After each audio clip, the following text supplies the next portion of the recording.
Hi hello வணக்கம், welcome to our channel. இன்றைக்கி நம்ம சேனலில் எல்லாருக்கும் ரொம்ப பிடிச்ச பலாக்காய் சிப்ஸு தான் எப்படி பண்ணுறதுன்னு பார்க்க போகிறோம்.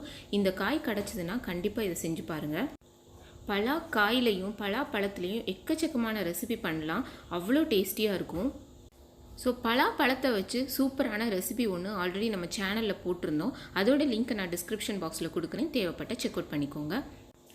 இப்போது இந்த பலாக்காயை இந்த மாதிரி நீளமாக கட் பண்ணி எடுத்துக்க போகிறோம், ஃபிங்கர் சிப்ஸு கட் பண்ணுற மாதிரி. ஸோ சின்ன சைஸ் பலாக்காயில் கூட நிறைய ரெசிபி பண்ணுவாங்க. ஸோ எங்களுக்கு அந்த காய் கிடச்சிதுன்னா கண்டிப்பாக அந்த வீடியோவை நான் உங்களுக்கு ஷேர் பண்ணுறேன். ஸோ அதில் இருக்கிற கொட்டையை வச்சு கூட நிறைய ரெசிபி பண்ணுவோம், அதுவும் ரொம்ப டேஸ்ட்டாக இருக்கும். ஸோ எல்லாமே இந்த மாதிரி கட் பண்ணி வச்சுட்டு எண்ணெய் நல்ல சூடானதும் அதில் போட்டு நம்ம ஃப்ரை பண்ணி எடுக்க போகிறோம்.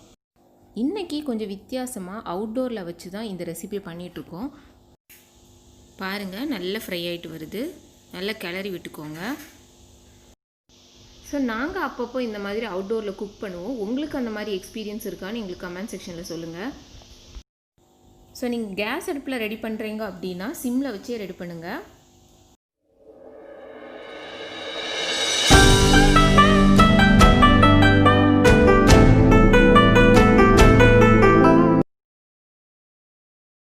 சிப்ஸு சூப்பராக ரெடி ஆகிடுச்சு. சூடாக இருக்கும் போதே லைட்டாக உப்பு போட்டு நல்லா கிளறி விட்டுக்கோங்க.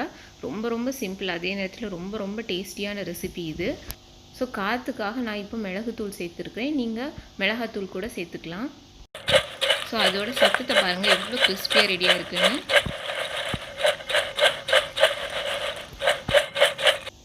ஸோ நீங்களும் இந்த ரெசிபியை ட்ரை பண்ணி பாருங்கள் ஃப்ரெண்ட்ஸ். ட்ரை பண்ணி பார்த்துட்டு உங்களோட கமெண்ட்டை எங்களோட கமெண்ட் செக்ஷனில் மென்ஷன் பண்ணுங்கள். இந்த வீடியோ பிடிச்சிருந்துச்சுன்னா லைக் பண்ணுங்கள், ஷேர் பண்ணுங்கள், நம்ம சேனலை மறக்காமல் சப்ஸ்கிரைப் பண்ணுங்கள்.